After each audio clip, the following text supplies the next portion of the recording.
welcome back to On Texas Football. Welcome to the Tuesday night live stream at On Texas Football. Hope everybody's having a great evening. Thank you for hanging out with us in the chat. I'm Jeff Howe, joined as always on Tuesdays by an in-morning CJ Vogel. We'll get to that here in just a second. Whatever you got in the chat, go ahead and line it up. Questions, comments, concerns. I think CJ might be getting ready to air some grievances, so we'll get that. Super chats, as always, jump to the front of the line. CJ, if I had something to pour out, I would pour, and it wouldn't get it all over my floor. Pour one out for Jason Kidd's tenure with our little Mavericks. We celebrated a man and his time in Dallas. It is now gone, and the new era can begin. So pour one up, boys. Jason Kidd's gone. Come on, Jeff. Yeah, got to move on, man. Got to build this thing around Cooper Flag. And look, I'm sure while the abundance of Spurs fans that usually make their way into the chat are getting ready to, in all likelihood, perhaps celebrate another championship, the little Mavericks will keep on chugging, climbing that ladder, seeing where they can get. So, yes, thank you, Jason Kidd, for everything you did to your body. It's much appreciated. We got Texas matters to get to, but CJ, before we do that, we need to dunk on Ole Miss because, I was thinking, hey, we're going to come on here tonight, and I know we both talked about it. We talked about it on Bases Loaded. We talked about it over on TexasFootball.com. Hey, the ABS is going to be used in the SEC tournament. You'll be able to challenge balls and strikes. And I know a lot of the baseball purists don't like it. I've been of the opinion, CJ, a long time ago, we jumped the shark in terms of making graphics. And I get it. Hey, Ole Miss creative. We're all brothers and sisters in the game of making content and creating content and trying to make sure we peddle our wares. But CJ, this is overkill. That's definitely one way to look at it. The Aggies are going to be mad they won't get to hang this banner in their trophy room. CJ, this deserves to be dunked on and clowned. And Ole Miss, I'm going to blame Ole Miss losing an SEC tournament to Missouri today, losing to the team that finished butt naked last in the league. I'm going to blame this tweet and this graphic 100%. I think you would absolutely be correct. And that's one of those tweets that you see sent off from a team that you support, and you just throw your phone across the room and say, why post this? It was like when Texas tweeted out the 279 GPA saying, hey, program record. And you sat there and you said, why did you tweet this? What did you possibly think was going to happen in the social media era when people just look for any reason to dunk on you? This is definitely a reason to be dunked on. And Jeff, look, I know Lane Kiffin took some shots at Ole Miss. I know Sark took a shot at Ole Miss. Ole Miss took a shot at Ole Miss in its own right doing this. Yeah, you stubbed your own toe. Ole Miss deserves, man, if you're a Mississippi State fan, this is like Christmas came months and months early. Like, this is the gift that keeps on giving. Like, you deserve to be clowned and dunked on, and any hatred toward Ole Miss, you 1,000% deserve it for some clown activity like this. Yes, Daniel, let's just, hey, raise a banner for whatever. Just, I don't know, man. I get it. Creating content is difficult, but man, CB said Ole Miss went full Aggie. No, A&M fans can dunk on this. CJ, this is as bad. This is as bad as the night Texas won the NIT, the men's basketball team won the NIT, and there was a national champions graphic up at TexasSports.com. Like, this is that level of cringe. Yeah. No, there's been a select few. Florida State had a really notable one a few years ago. But there's one or two that you see come across the timeline every year where you just go, dude, how did this get greenlit? And this is certainly one. Ole Miss baseball, like, you've won a national championship. Have, in the not too distant past, have some respect for yourself. Jeez, man. Yeah, exactly. I'm not going to say social media leader, Texas dude, has a basket weaving degree, but this needs to be called out, and this needs to be called to the carpet. And all other 15 fan bases in the SEC, yes, including you Aggies, just feel free to grab the stick and whack the pinata that is the Ole Miss baseball program right now. So shout out to Ole Miss for giving us something really to sink our teeth into on the first day of the SEC tournament in Hoover. CJ, I know you had the thread up on TexasFootball.com, our live SEC baseball tournament thread. What do you think of ABS in college baseball? Did see some challenges today? Yeah, I like it. I think it's look, if there's an opportunity for a bad call or a missed call to be corrected, I think that is the name of the game. That's why you have it in the MLB. I think that's why they're looking at it right now, and the SEC tournament, saying let's make this as accurate as possible. It doesn't take more than a little tap on the helmet, turn around, and hey, there you have it, a replay and overturn, and now you're back on the mound for a next pitch. So I like it, and I know that baseball, purists will sit there and say, well, the human element. Well, when the human element is wrong, right? That is why you have 50 different camera angles across the stadium to ensure that you have different angles to correct the call. And I was watching the NBA playoffs last night. It was a hell of a game, Spurs and Thunder. But even then, there were 2 plays in the final 2 minutes where there were missed calls against the Thunder that would have gone in favor of the Spurs.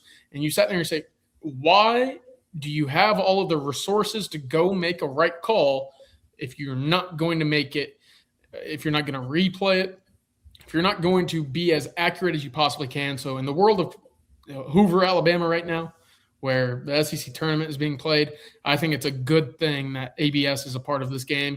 Moving forward, we'll see how far it really is implemented in the everyday game. I'm going to go ahead and just prepare everybody. CJ is going to be the main player in the presentation tonight, because moving on from SEC, and Texas doesn't play in the SEC tournament until Friday. Schloss and company, there's a media availability at Dish Falk tomorrow before the team heads out. They'll get a workout on Thursday, and then they'll play Friday at Tennessee, Arkansas, or some of the teams on the Texas side of the bracket. A&M's obviously the 3, so we can get to all that later. Probably tomorrow night's live stream, we'll dig a little bit more into the SEC baseball tournament, maybe get into that softball super regional coming up this weekend against Arizona State as well. But CJ, you and Hank South were out at a workout this morning. Colin Simmons working out, Lance Jackson working out. Also, you guys caught up with David Robinson, the renowned receivers coach in the Metroplex, who I've known D-Rob for many, many years. Formerly Des Bryant's private coach. He worked out Cam Coleman recently. Got content up on the channel from that visit, also over on TexasFootball.com. What was your big takeaway, CJ, from that workout today? Yeah, no, really cool. It was just really interesting to me. Of course, we sit here and for about 2.5 years, we've sat here and said Colin Simmons is a next level talent. Watching him work in kind of these one-off, small group situations where, he has a trainer, he has a coach, he has somebody that is giving him instruction, and then seeing how he then implements it after some visualization, walking the steps, where do I put my hands, and then seeing it go into, almost it's something that he's done time and time again for years, I thought was really fascinating to me. And again, Hank South and I, we were out at Westlake. This was part of an Athletes First symposium. All of these guys are signed to Athletes First for their agent. David Mulugeta was out there. But these are some of the top. This is Brandon Tucker, Trench Warfare, as he's known on the Twitter machine, one of the top edge rusher and pass specialist trainers in all of DFW, all of the state, really. Getting hands-on work. You see Lance Jackson, Colin Simmons. That's Landon Barnes in the back, Bryce Perry right, in the white T-shirt going right now, and the baggy gray sweatpants. So some familiar names there, but just seeing how, Coach Tucker would sit there and be hands-on. Hey, Colin, left foot, right foot, swipe the hands and go. And you'd see him kind of map it out, kind of walk through the steps, visualize it, take a step back, go full speed. And it looked like it was the most second nature approach to a drill that I've seen in quite some time. So it was really interesting to see that peel back behind the curtain to how Colin, obviously, and Lance, get to that point of, all right, you're now in the conversation for being one of, if not the very best in the entire country. All right. Thank you, Matthew, for the video on that. We'll get to Colin Simmons, and CJ, you and Rod Babers and I filmed some content over the weekend where I unearthed the Colin Simmons number that quite frankly made me want to grab the puke bucket, and we'll get to that here in just a minute. But right now, I want to thank our lead sponsor for the Tuesday night live stream. That is Andy Ludicky and My Perfect Franchise. If you're stuck in the corporate rat race with 2 weeks of PTO and no control over the money you can make or your schedule in general, just give Andy a call. He'll take you through a process to help you find a business that'll fit your skill sets and your financial goals. Franchise ownership is something that's not for everybody, but if you've got a desire to take control of your destiny, call Andy or email him at andy@myperfectfranchise.net. Again, that's andy@myperfectfranchise.net. And a big thank you to Andy Ludicky and My Perfect Franchise for sponsoring the Tuesday night live stream here on Texas Football.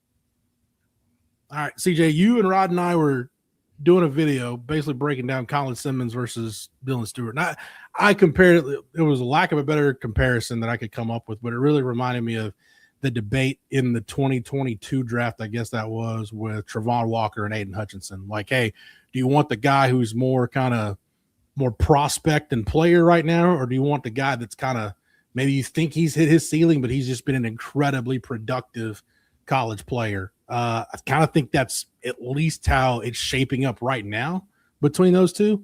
But I was appalled, CJ, looking at, because we go through a lot of Pro Football Focus numbers, and I don't know. I'm sure I've seen this, but it never occurred to me just how egregious it was. Dylan Stewart in his career at South Carolina has 10 coverage snaps in 2 years. And he's a different kind of guy than Colin Simmons, though. He's more like your traditional, 4-3, just kind of standard rush defensive end, whereas Colin Simmons is more that stand-up kind of hybrid type pass rusher on the edge. Colin Simmons, CJ, has 140 pass coverage snaps in 2 years, 74 last year in 13 games. And it's not that deserves infinite number of hat throws. And look, I understand what PK was trying to do. And I understand you're developing his skill set, and in the long run, it's going to make him a better football player. And I'm not saying you can't drop him into coverage, because there's times where you're going to need to do that. But especially on third down and on critical downs, I want him going toward the football, not away from it. And that's something that I am looking forward to, that number getting cut down quite a bit under Will Muschamp. I think it certainly will. No pun intended there, but I'm looking at it now. Colin played 615 snaps a year ago over 13 games. I don't know the quick math there. Let's see. That is 47 snaps per game, Jeff. Now, do the quick math once again. That is the equivalent of 3 full games. The snaps of 3 full games dropping back into coverage. That's the number that you unearth there. And it doesn't really sit like I remember obviously watching all these Texas games. I remember sitting there and saying, okay, it feels like he's dropping back into coverage. It didn't feel like 140 snaps worth. No. Now, knowing that now, and then seeing how productive he was and how consistent he was to getting into the backfield, creating havoc plays, making life hell for opposing quarterbacks. I'm sitting here saying, how much more could he have done, right? How many reps were left in the flats, basically, right? Because quite frankly, I don't really remember outside of, I believe, a tipped pass where Colin made a big play on a pass or on a thrown football. So I sit there and say, good Lord, if that's what he was doing already, and now you add a potential for 100 more snaps going after the quarterback, Jeff, he might put up some monumental numbers this year. It's kind of like, moving Trey Moore to off-ball linebacker. Like, I got it. Like, I understood the method to the madness. But, man, at the end of the day, the upside of having a guy that just has a natural knack for rushing the passer, having him do that on critical downs, the upside is way more than the cat and mouse game of, let's drop him and then bring somebody from, bring pressure from somewhere else, or, have them account for him. And then somebody else is getting a one-on-one, whatever the case is. I want my best players in a position where they can impact the game more often than not. And CJ, to me, if you're dropping him into coverage, maybe he can get an interception or whatever. Yeah. And maybe it is to help his NFL profile. Quite frankly, I don't care about Colin Simmons' NFL profile. That's no disrespect to Colin or PK or anybody else. I care about the University of Texas winning football games. And on third down, you are more likely to benefit from Colin Simmons rushing the passer because, yes, he could get there and get a sack. He could also rush a throw. He could force an incompletion. He could get a holding call. There's an infinite number of things that can go right when he's rushing the passer as opposed to just taking him out of the play. Yes, 100%. We saw that time and time again, right?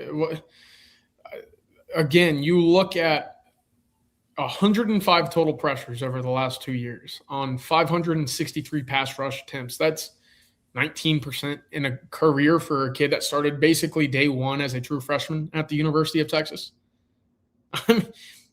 I just don't understand the logic of dropping him as much as Texas did. Now, I believe you also had the number that Dylan Stewart, the major edge prospect out of South Carolina, he too dropped into coverage at times, Jeff, but not 140 times. No. How many times was it? 10. 10. 10 in 2 years. Like that's. I mean, yeah. And look, I thought PK did a good job at Texas. I was not on the fire PK bandwagon. If Sark would have run it back with him, I would have totally understood it. And quite frankly, I'd have been okay with it. But you got a good chance to go get Will Muschamp. You're asking the wrong guy whose opinion on that. Because if you ask me, hey, you can go get Will Muschamp, would you do it? I'd do it 6 days a week and twice on Sunday. Hell yes, I go get Will Muschamp. But I'm saying the same thing about PK that I said when I saw Manny Diaz do it with Alex Okafor and when I saw Todd Orlando do it with Joseph Osai. If on a critical down, if you got your best pass rusher 15, 20, 30 yards off the ball, just killing grass, that's a dumb call. Just get rid of it because it makes no sense. You're way overcooking your bacon at that point. Yeah, I remember the 2018 Texas Tech game up in Lubbock. I was a good buddy of mine was on the Tech offensive line that year, and so I remember asking him after the game. I was like, "Hey, tell me who was the toughest that you had to guard in that night? The toughest guy on the Texas front seven that you had to guard?" He goes, "Dude, Malcolm Roach." Roach it was, and he goes, "But they dropped him back in coverage time and time again, so I didn't have to do it." And I was like, "Really?" So, okay. That doesn't make sense. Yeah, right. You remember that year? That was the year where you started out with Malcolm Roach at middle linebacker. Actually, no, yeah. Take that back. That was the 2018 season. Yeah, it was because you had Malcolm Roach playing middle linebacker against Maryland in the season opener. If we want to go down the road and remember that game at Washington's dump of a stadium, if there's anything producer Matt and I can agree on is that stadium is a dump and it's unfit for an NFL franchise. And it's good that the Commanders are upgrading stadiums because that place, it is 32 out of 32 NFL stadiums, CJ. There's no 31 is a very, very, very distant next to last. But yeah, it's one of those like you can almost outthink yourself when you talk about a guy's word. Oh, he's so versatile. Yeah, but when push comes to shove, what is he best at doing? And Malcolm Roach is showing in the National Football League. You know what? He's really good when you let him pin his ears back and get after the quarterback. Yeah, maybe if you had done that a little more, maybe some things here and there would have been different. But I digress. Yeah. We've got some super chats to get to, got a lot to get to, so we'll do that here in just a second. But right now, I want to thank another one of our sponsors. Actually, All Right Cube, we'll get to All Right Cube super chat. Said I heard similar sentiments about Micah Parsons dropping back too much, but surely dropping back 20% of the time makes the other 80% more effective. Yeah, I'm not saying you can't drop him into coverage. I'm just saying 140 snaps in 2 seasons, 74 coverage snaps last year for Colin Simmons it's too many. It's too dang many. I wanted to get to this before we moved on real quick, just because I have the numbers on this. And the last full year that he played in Dallas, 694 snaps he played for the Cowboys in 2024.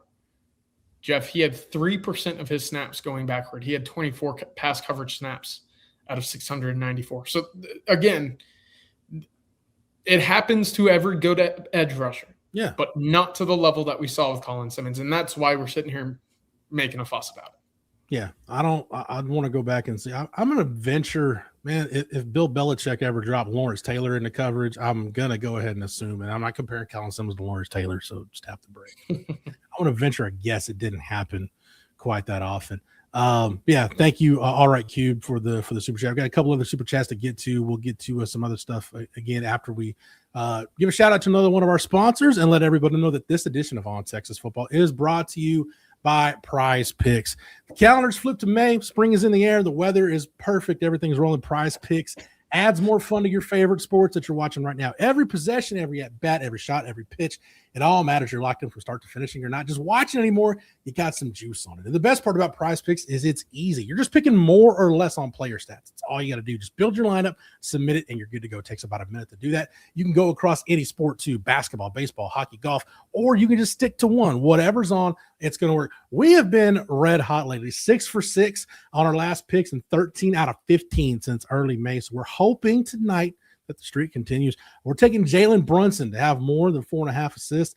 He's been red hot too. He has 21 in his last 3 games. We're also taking, going to the diamond, Kumar Rocker. We're taking Kumar Rocker to have less than 4.5 strikeouts against the Rockies. Just struggling on the bump. Hasn't gotten more than 3 since April 26th. We're trusting our gut, and that's what you can do with Prize Picks. You make your picks, you lock it in. Now, every single moment actually means something. Prize Picks is available in all 50 states, including right here in the great state of Texas. So if you haven't jumped in, now's the time. Just download the Prize Picks app. Use the code HMA, play $5, and you're getting $50 in lineups instantly. Again, the code is HMA when you download the Prize Picks app. 5, get you 50. It's that simple. And please remember, as always, play smart, play responsibly, play Prize Picks. I like that pick, Jeff. I like Kumar Rocker to have less than 4 Ks because I need a lot of runs in that game. You know, baseball season's just about over at the major league level. Lance McCullers got scratched from a start with an injury concern. So I'm about, with the Astros, I'm about ready to pack it in. So we're getting to that point already. Let's go ahead and get to a couple of super chats.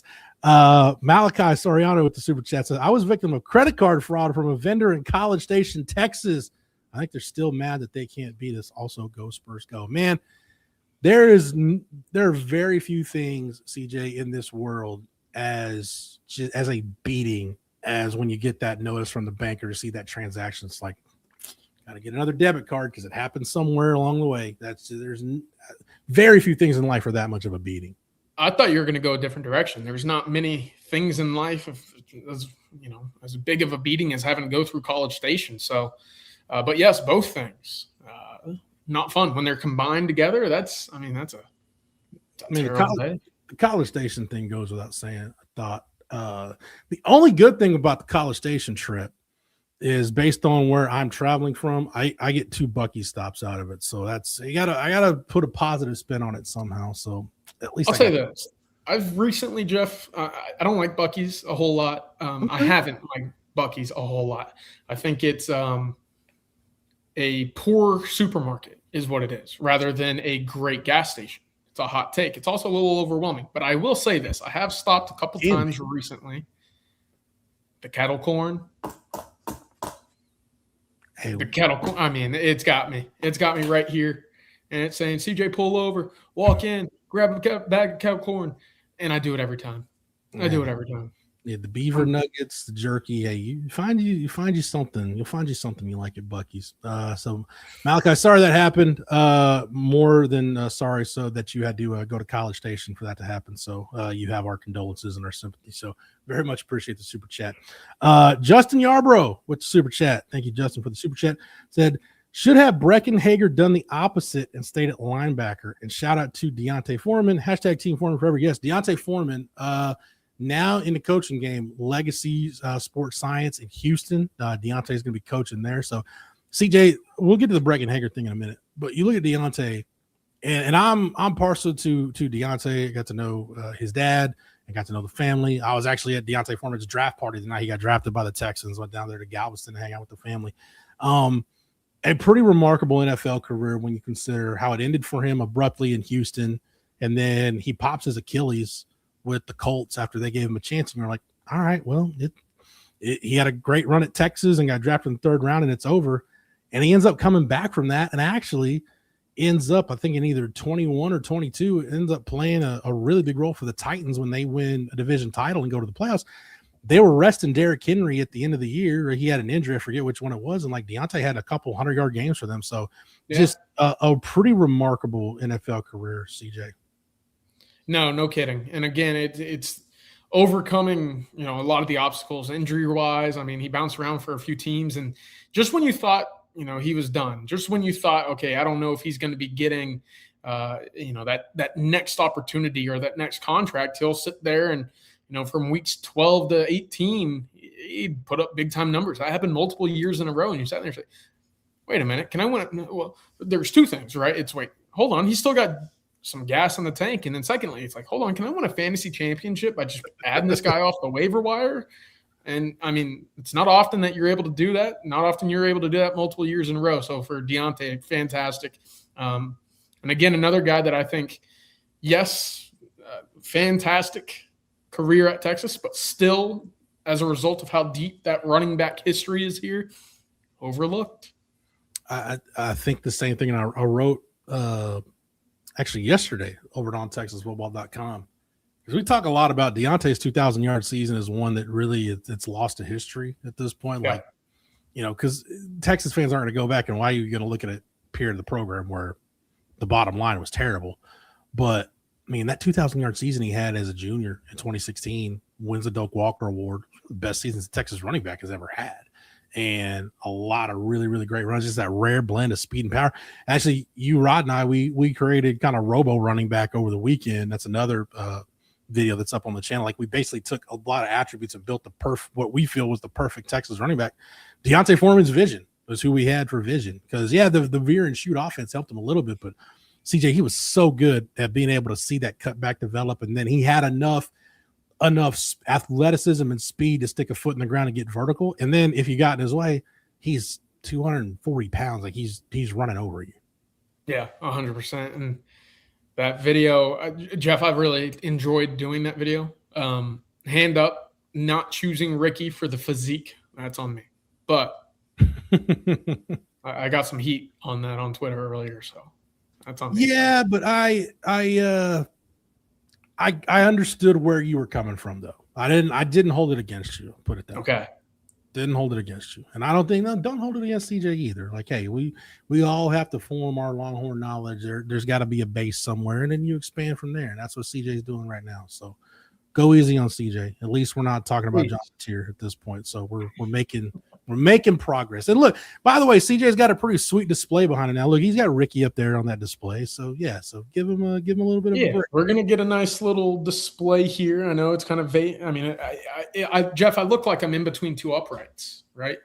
So we'll figure it out. It's still a work in progress. I'll be out of town this weekend, but when I come back on Monday, depending on the shape that I'm in, it should be up and ready to go. Awesome. Good enough. I saw some of the stuff that you're sampling to potentially put up there. So I'm looking forward to seeing the finished product. C7 Sanchez with the super chat. Thank you very much for the super chat. So what do y'all make of the quotes from Justice Carlton? I'm assuming it's the quotes from a few weeks ago when she talked about her decision to transfer to Texas. I mean, I'm not trying to dodge the question or anything. I just, to me, it's like when they're gone, and this goes for any sport. When you're gone, does it really matter at that point? Look, it hasn't been a great offseason for the women's basketball program. I don't think anybody they'd be lying if they told you different. It hadn't been a great offseason since his team got back from the Final Four, given the attrition. But yeah, I mean, I don't know, CJ. It's kind of like once somebody's made up their mind to leave. It's kind of like it's like with all the Parker Livingston stuff. It's like once somebody's made up their mind to leave and they're gone.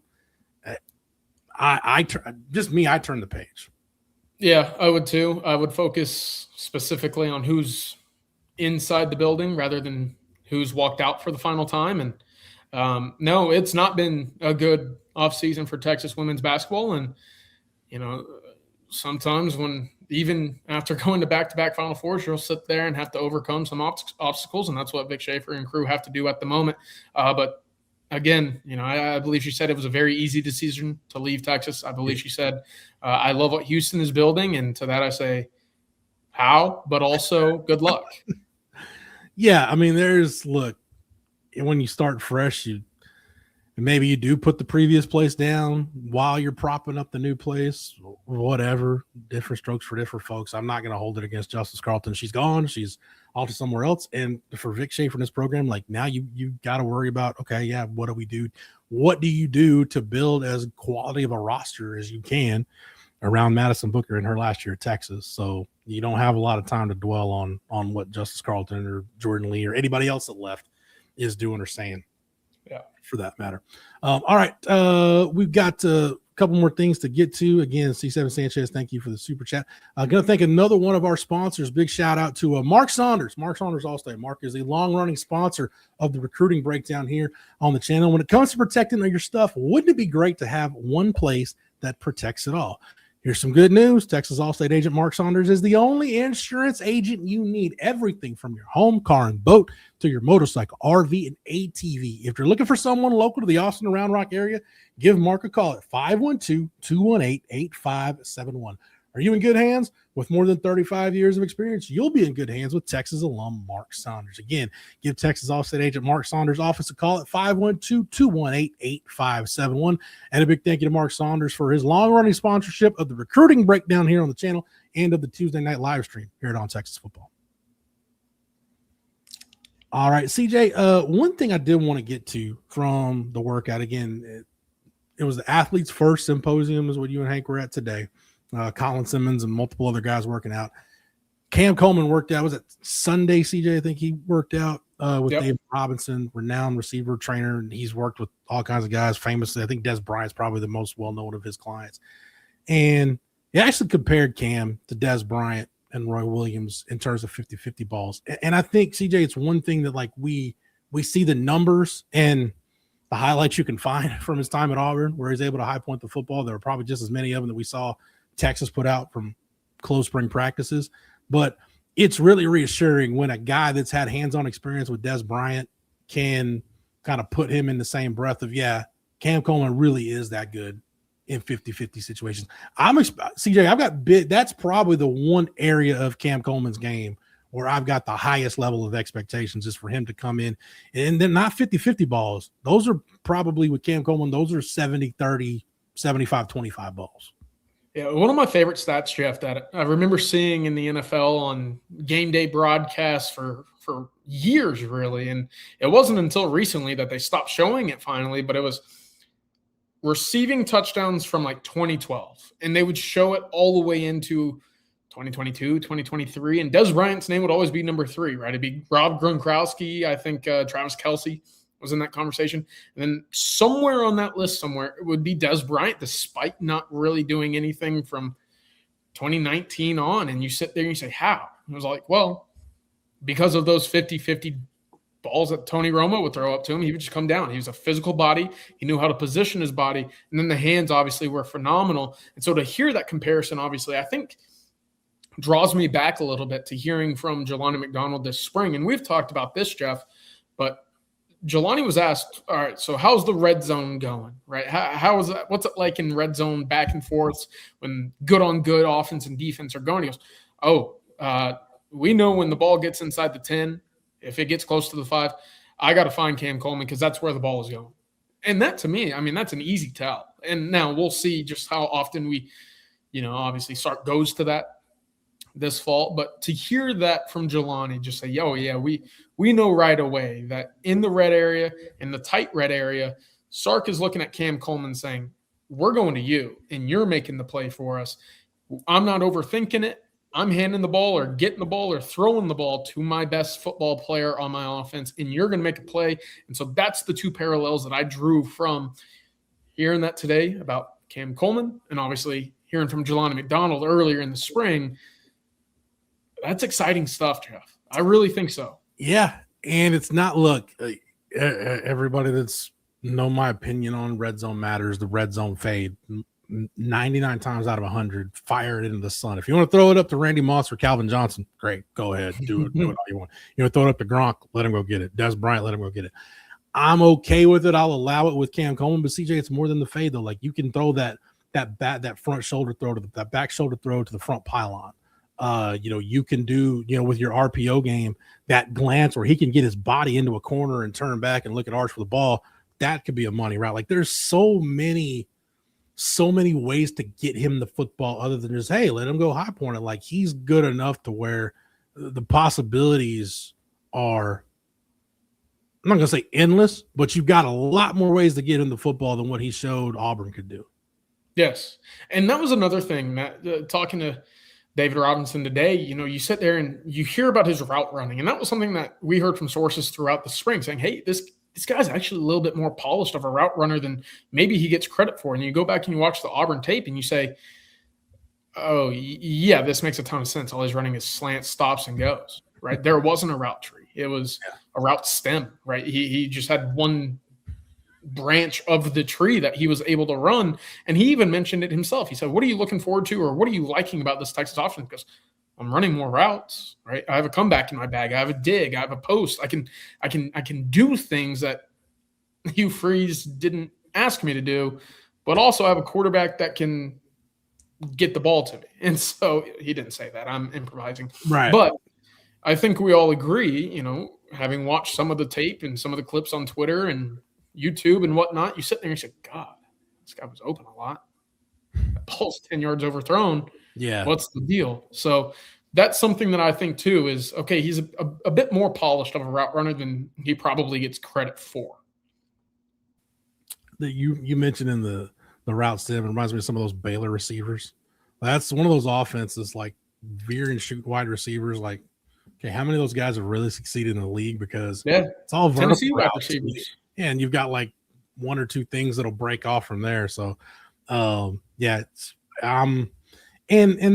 I go back to it all the time, CJ. Like that's the benefit of Sark and Chris Jackson teaching the receiver position conceptually.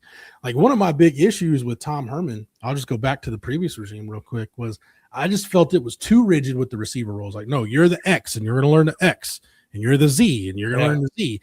And if you have to learn X, well, now it's going to be like, it shouldn't be that complicated. That's why, like with Sark and Chris Jackson, like, no.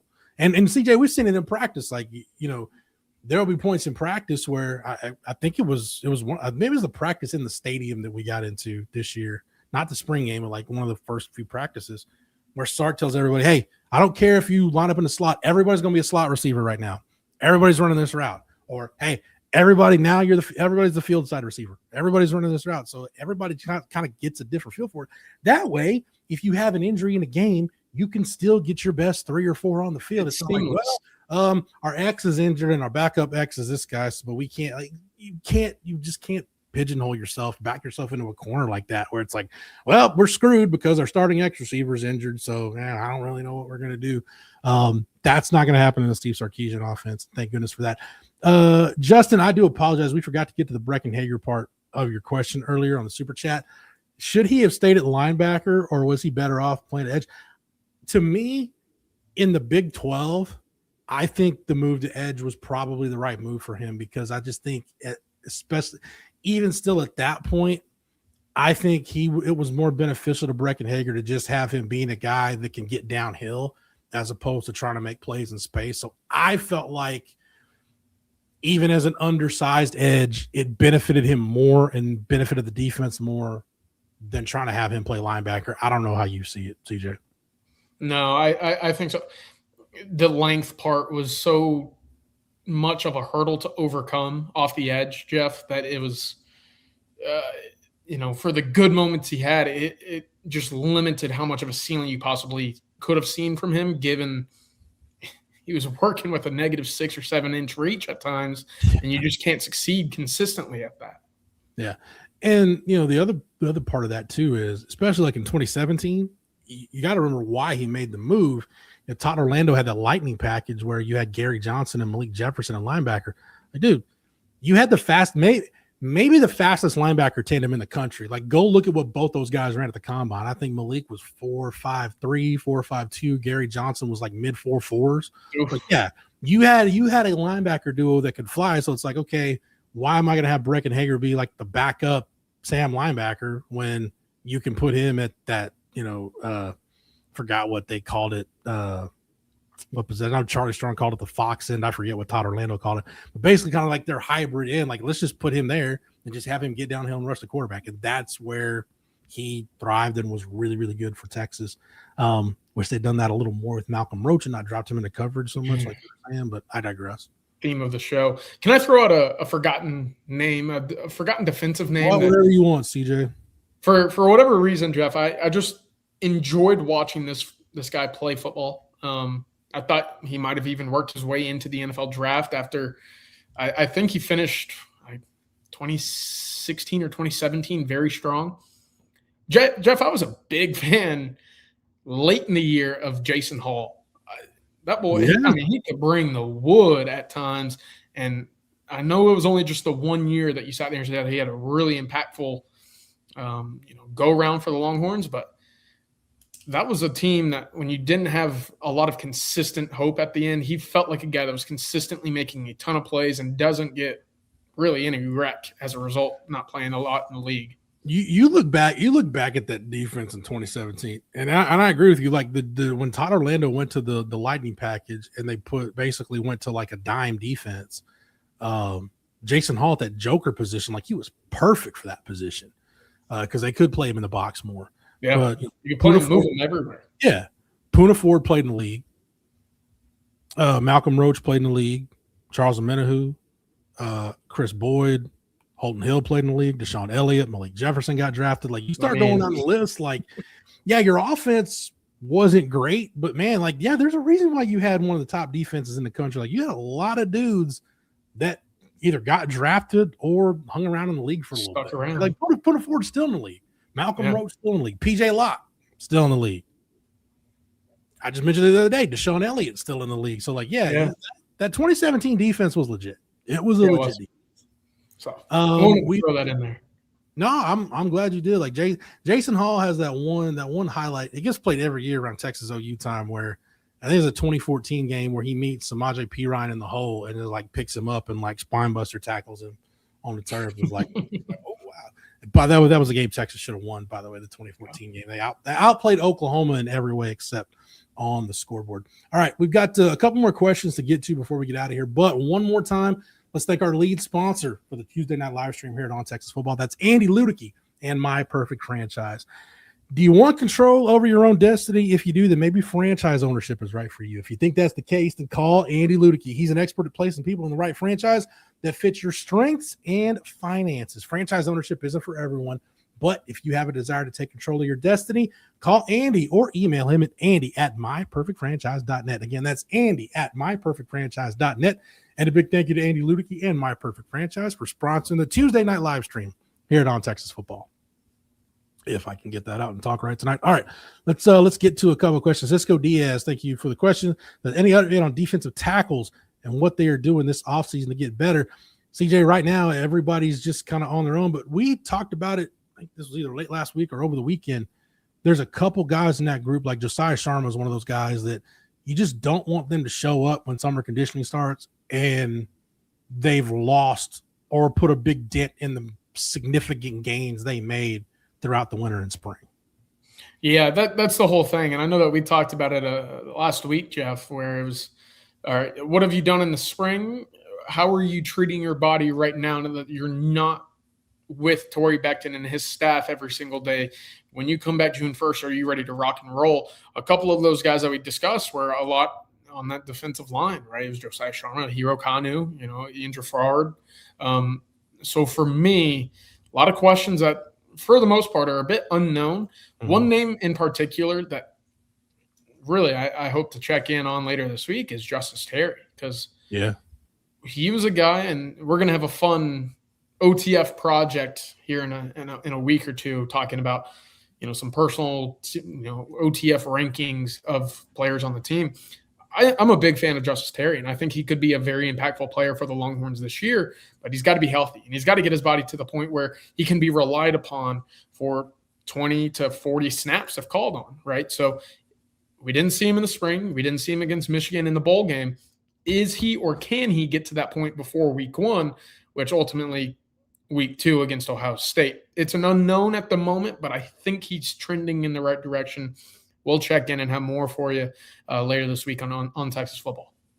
Good stuff. All right. Buck Moreland, thank you for the question. And Cisco, thank you for the question. Buck Moreland, we'll get to your question. Says, Jeff, I'm curious for your thoughts on the central nervous system of the defense. I'm nervous that the lack of size and depth at linebacker and the questions at safety might allow the SEC to run on this defense. We'll stick with the theme of interior D-line, CJ. I mean, it's valid, but look, I understand the concerns about the lack of size at linebacker, but the SEC is becoming, I think Rod and I talked about it on Football Theory last week. It's the Big 12ification of the SEC. You're seeing a lot more space and pace now in the SEC than you did 5 and definitely 10 years ago. And the byproduct of that is, okay, you can't, like, you think about linebackers at one point in time, CJ, that like thrived in this league. You're not going to see very many guys like Reuben Foster and Rolando McClain anymore. Like, No. you're just not. Like, you could get some freaks that are that big and can run. Man, you need guys that can run and play in space. Like, that's what you got to have a linebacker. And I think part of why Will Muschamp brought in a guy like Ian Jaffard is, yeah, you need some big space eater defensive linemen to occupy blocks to let the linebackers run. So it is a valid question, but I'm not going to let Rasheem Biles' size take away from everything else he brings to the table. Like, if that's the one thing he's missing, like, okay, well, he's not 240 pounds. Okay, well, he's 225, 230, whatever he is, and he's one of the best defensive playmakers, should be one of the best defensive playmakers in this league. Like, I'll take that and maybe sacrifice the size. The more valid question to me, CJ, is a guy like Rasheem Biles, can you put enough around him to where he can hold up over a 9-game SEC schedule, thumping between the tackles? That, to me, is the bigger thing. And I think that's why when I look at who might be the most underrated player on this roster, Justin Cryer comes to mind. A guy that's played a lot of football in his career, a guy that played a lot of meaningful snaps for Florida State, and a guy who won't be asked to do as much as what he needed to do for a bad defense at Florida State. Sorry, Matthew, I know that you perked up on that one a little bit. But it's the size and it's the ability to step in for series or 2 or 3 in the middle of what is going to be an 8-game streak of consecutive weeks playing SEC teams. So that, to me, is when you get to November, who can really make an impact for your team that's not being talked about enough? I think Justin Cryer is one of them. I think Michael Masunis is probably right there at the very top, if not the name that isn't being talked about enough. So, yeah, I'm with you, Jeff. If size is that factor, knowing how impactful Anthony Smith is as well, I'll let it slide, but I don't think I'm necessarily sitting here saying, okay, I'm in the most comfortable position thinking about what Texas was working with a year ago with Spence and Moore, and even LaFau was 227. Yeah. We'll see. I kind of like what Travis says, that size isn't an issue when you play with violence. I think when you talk about a Will Muschamp defense, that's getting back to the T-shirt that everybody loved, and talking about no thud equals no play. Like, that's if you're gonna play linebacker for Will Muschamp, that's a non-negotiable. Mm-hmm. So if guys are on the field, trust that they will put their face in there, they will be violent, they will be physical. So I have a dumb question for you. No question is a dumb question, CJ. I have a question, Jeff. When was the last Texas defense where the first word that you used to describe them was physicality? Is it recent? I mean, they've had really good defenses, don't get me wrong, but I even look back to 2024. I think sound was the best way that I would put them. There weren't breaks. They were always in assignment positions. They were very consistent. I might be a bit out of left field here, but when the first word that you think of is almost an intimidation, like I would hate to play this team like you would about a Georgia team or something like that. I mean, I would say flip a coin between 2017 and 2014, because both of those years you got to 6 wins in the regular season because those defenses were that good. Like those two defenses carried the off. They drugged 2 pretty bad offenses to 6 wins. And both those defenses, you look at the amount of NFL talent on it, especially the 14 defense. Like when Quandre played corner a little bit more than he played nickel and wasn't a safety at Texas. But when you can look at the primetime guys at the 3 levels of your defense, and you can go Malcolm Brown, Jordan Hicks, Quandre Diggs, I don't care what era of Texas football you're talking about. that's 3 dogs that I would want on my defense. And if I've got to play a game with the fate of the world on the line, I want those 3 guys on my roster for sure. No, So, I agree. And I think Texas has guys that can be in that same conversation this year. But as we've seen and as we've discussed, and we've heard from former players, current players, staffers, coaches, like your entire 11 and then your entire 11 after that have to buy into that physicality. I'm here to put you in the dirt, basically, that whole mantra. So it's going to be interesting because I think Texas has the pieces, again, to be a very good defense this year. Yeah. But will they adopt that thinking? We'll see. Daniel makes a good point. The 2023 defense, because yes, the secondary was one of the reasons why you couldn't get over the hump in the semifinal and get to a national championship game, because of the issues you had on the back end. But, there's a reason why you could do so many things to help your pass defense, because you were not going to run on Tavondre Sweat and Byron Murphy, period. Like, you just weren't going to do it. There's a reason that we talk about in football today, like a defense wants to get to a point where you can hang back in a too high shell and stay in that too high shell. Dude, okay, I dare you to line up. You stay in that too high look, saying, I dare you to line up and try to run the ball right at Sweat and Murphy. I dare you. People or Alfred Collins and Vernon Broughton. Right? I remember the Houston game that year where Houston had a couple of like 4th and inches where they didn't convert because they threw the ball. And asked Dana Holgerson after the game, it's like, well, Donovan Smith, a big guy. Like, why didn't you sneak him? He said, Texas has the 2 best tackles in the country. I'd be an idiot if I ran quarterback sneak right at either one of those guys. Right? Yeah. Point taken, sir. Point taken. Not going to disagree with you. No, I don't disagree with it either. So 2023 probably is I think that is a year. Look, those 23-24 defenses, I think, certainly are in the conversation.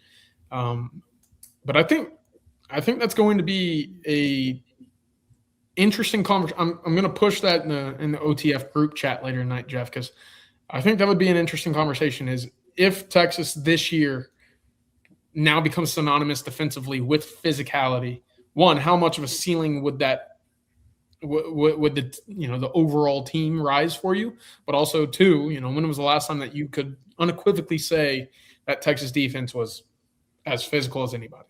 Will Muschamp's 09 defense at all 3 levels. Because again, I talk about going front to back. You've got Sergio Kendall and Lamar Houston on the D-line. You got Roderick McElroy, one of the most underappreciated Longhorns in my lifetime, at linebacker. And Sergio kind of was a hybrid. But then, Earl Thomas in the secondary. Oh, and by the way, would you call Aaron Williams a soft football player? I wouldn't. Shocking right mind, Jeff. Yeah. Sam Acho, again, a lot of draft picks, a lot of guys that made a lot of money in the NFL played on that defense. But yeah, I think that was probably the last time where front to back at all 3 levels, that 09 defense was absolutely nasty. Yeah. It's a fun conversation. So for the folks in the chat that helped inspire this, thank you. Well done, chat. CJ, we'll get to Jason's question, and that'll wrap us up for tonight. So, getting into recruiting season, which of the guys that signed and showed up and out for Texas, which has been the greatest loss to the portal? French, Baxter. I don't know. I wouldn't say Jamie French, I guess, showed up and then left, I guess would be the term, because we just didn't see a lot of Jamie French last year. CJ, you and Hank saw one today, Bo Barnes hurt just because of the potential. Yeah. There. Other than that, you could say probably Nick Brooks would be one, just because there was something there. I don't know. Anybody else you want to throw out there? CJ Baxter, he just wasn't the same post injury. No, he wasn't. Nothing against him. He just wasn't. My answer would have been Nick Brooks. I think it is. Nick Brooks is probably the right answer. Just because the raw tools, right? He didn't obviously have it in 2025 when Texas threw him to the Wolves, or I guess to the Gators in the swamp. But I saw enough to think that after a full year of snaps at guard or snaps at right tackle, he would have been a very solid piece of the puzzle for Texas. I think he's going to be a very good piece for Alabama. eventually. I don't know if he's going to be on the starting offensive line this year, but again, just getting to see him work out this morning because he was at the athlete's first deal today.